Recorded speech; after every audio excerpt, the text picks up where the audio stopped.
playing I Want It All by Queen. Thomas, welcome to Cards Against Complexity and FIBE Berlin, an event that's at the intersection of banking, traditional banking, and new banks, fintechs. You've got a journey to talk about, I think, and I'm really excited to dive a bit into it today in our conversation. Before we do that, would love to get a brief introduction about you and Holvi, and then we'll play a round of Cards Against Complexity and dive a bit further in. But maybe first, tell us more about yourself and Holvi. Sure.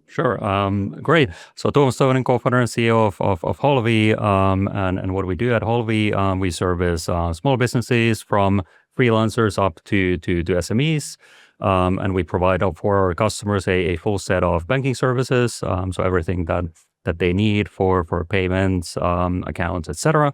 And then we also have a large set of business management tools on top, so you can manage your payables, your receivables, do your accounting, and for smaller companies, we help you do your accounting also end to end. So really a one-stop shop for a small business owner to run their business so that they can focus on actually what they do best, whatever it is that their business sells. So we take care of the routines that are very important and have to be done, but not the bread and butter for the entrepreneur. And that's really supporting entrepreneurs in their journey. Now, you're an entrepreneur yourself. You had your very own journey in the financial services world. Can you take us a bit through it? So all the way from starting in the early days to, I think, a transaction that changed the course of Holvi, but then a transaction that somehow changed back the course of Holvi, because not everybody might have got this context. Yeah, absolutely. As a company, we've been around for quite a while. So whether you call us as a startup or not, debatable. So the company was started back in 2011. And that was, of course, kind of like the very early days of fintech when some of our angel investors joked that, okay, I've invested in fintech. What does this mean? It is like technology from Finland now with financial technology. So it really kind of different world. So kind of the first 5 years, 2011 to 2015, we were very much a pioneer of B2B neobanking, like the first business neobank in Finland, the first one in Austria, and one of the first ones, if not the first one in Germany on business neobanking. So the three core markets that we operate. It was super interesting those early years as kind of pioneering the sector, but also not the easiest when also for customers, you really needed to educate customers a lot. Like, what is this? What are you providing? In which bank do I get an account? No, you get the account at Holvi. So interesting times. Then kind of our first 5 years kind of moved to the next 5 years in early 2016 when we joined BBVA, the Spanish banking group, one of the largest banks in Europe, became a fully owned subsidiary of BBVA, part of their so-called new digital businesses unit, like an innovation unit. And then the next 5 years, we grew Holvi, the international presence, the team, the product, the customer base, with the support of BBVA. So quite an interesting experience being kind of a smaller company. We do have our own licenses, but still working kind of as part of an internationally operating bank and being consolidated into those structures. So there was a lot of also compliance that where we had to really kind of build the structure, something that you wouldn't have at a company our scale. But of course, being part of this larger group, you had to have it. In kind of years since, it has of course served us super well to have set this kind of like super strong base, which maybe at that point was maybe too strong for our scale. But like later, as we've grown, been a super good thing for us. And then we come to 2021. So that's when then again the next 5 years of Holvi, of which we are now on the 5th year, kind of starts. So in the beginning of 2021, we became a fully independent company again. So we're a fully team-owned entity. So we did a management buyout, left the BBVA umbrella. Number of reasons that led to kind of that possibility opening up. COVID was one of the reasons. Of course, then at like everywhere, people focused much more on kind of the core rather than innovation. And of course, when we joined BBVA like 5 years before that, then like all things offering services to customers fully digital onboarding, that was like completely new thing and something that we were helping the bank to also find the ways to do. But then of course, fast forward 5 years, and that was very much like business as usual. So kind of that journey of bringing digitalization to the bank kind of came to an end, and now we've been very happily an independent company for the past 4.5 years. And I'll dive a bit deeper into this in a minute. Before we do that, I've got a set of cards here. Okay. The podcast is called, for good reasons, Cards Against Complexity. Yes. And so you've seen this potentially before, but for everyone else who hasn't seen this, Cards Against Complexity, the principle is similar to Cards Against Humanity. We've got one card on the left-hand side. Yeah. It's a sentence that needs completion. And we've got 3 options on the right-hand side. Okay. You'll have to choose one. Okay. I tell you already. They might not be easy to choose from, but we'll see what we have here. So, Holvi improves the invoicing tool to help freelancers chase late payments. That's a great, maybe that's on our roadmap, and late payments we never want. Okay. So now it can do something really cool, which is replaces due dates for all invoices with ASAP, please. Okay. Adds a countdown timer to every invoice, showing when it's due. Okay.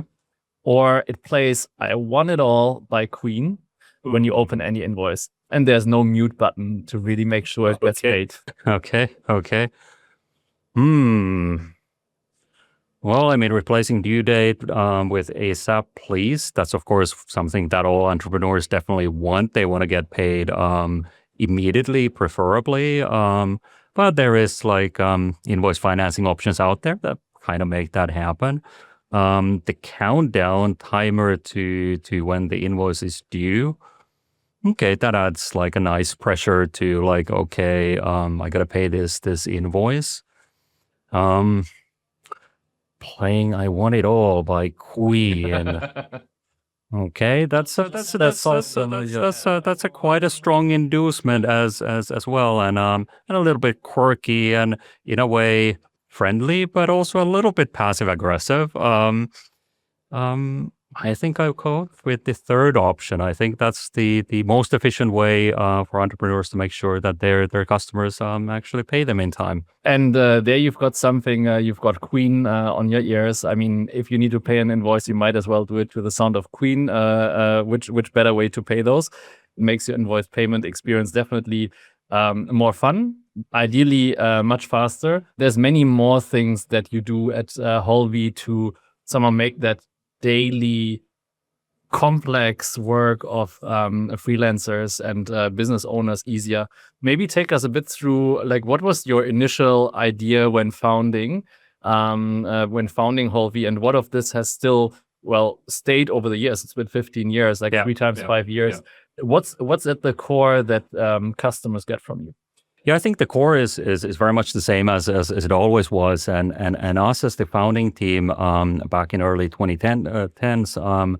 So we were all entrepreneurs. So in the founding team, myself and a couple of other folks, we had been running our own software consultancy boutique.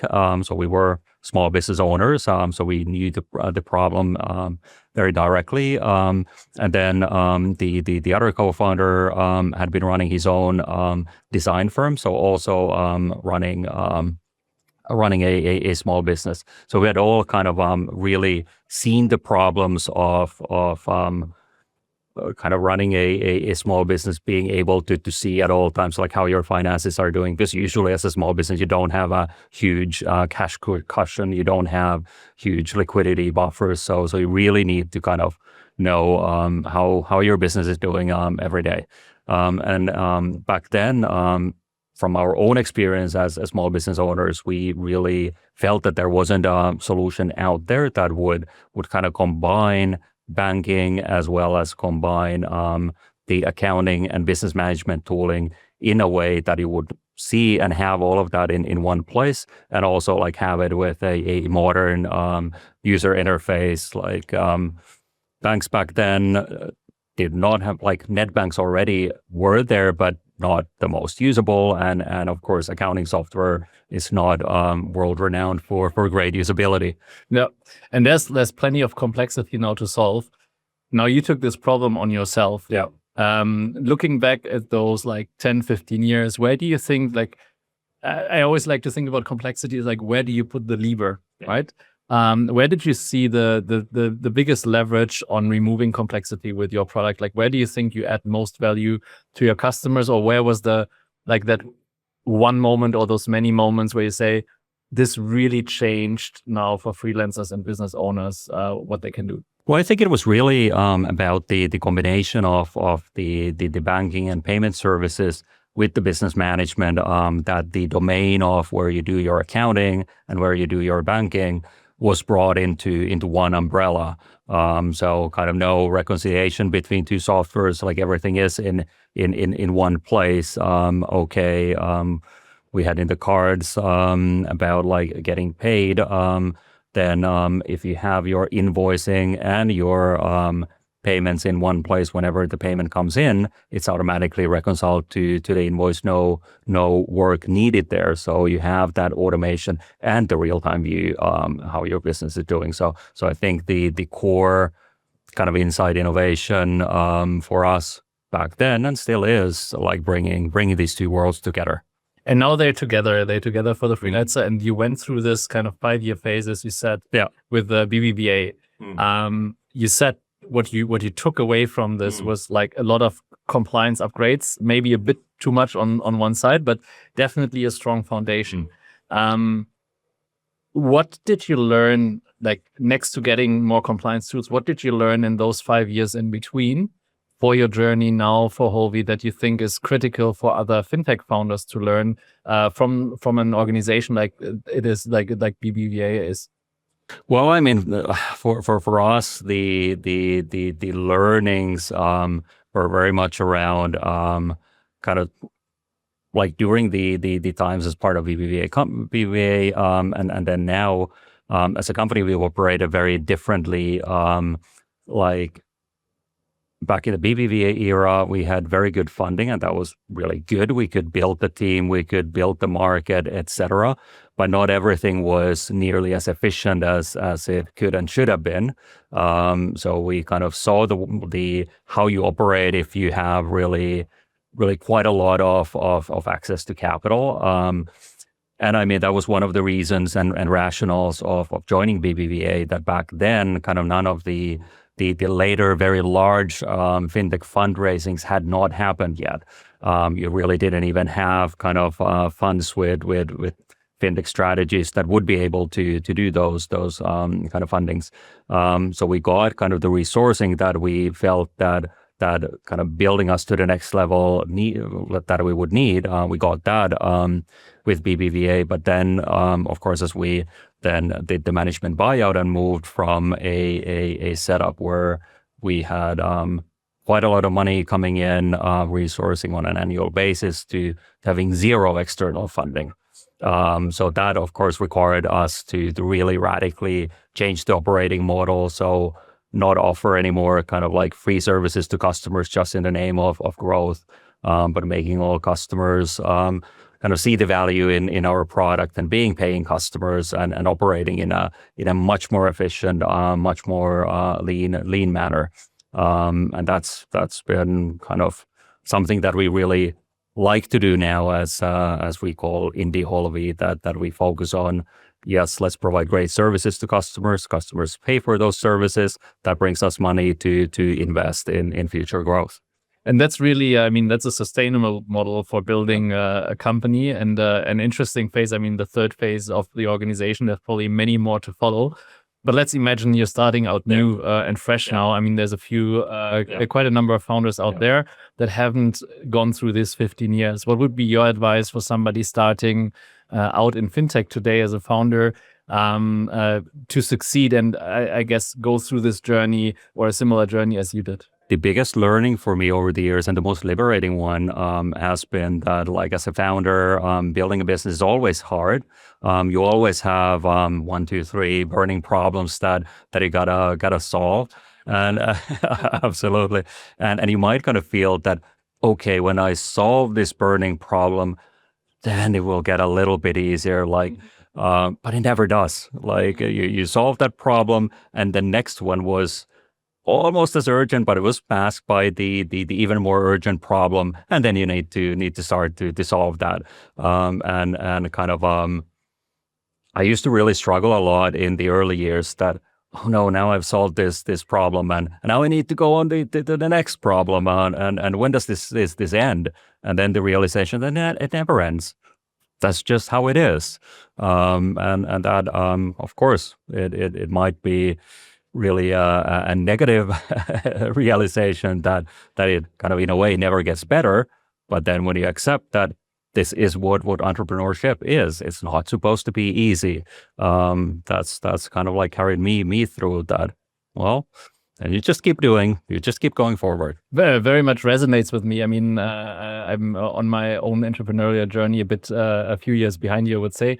But that's the reality many of us face. And somehow that acceptance might be actually helpful to end up where you are today, 15 years in, and let's see what the next 15 years bring. Thank you so much, Tuomas, for sharing your experience, building Holvi from the start, going through the whole transformation and transaction with BBVA, but also coming back out strong and building the team now in the third phase of Holvi.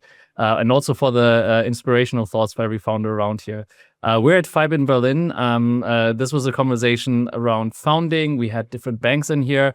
In your role, we have everything combined. Thanks so much for sharing that. And to everyone else outside, thanks for joining us for the conversation.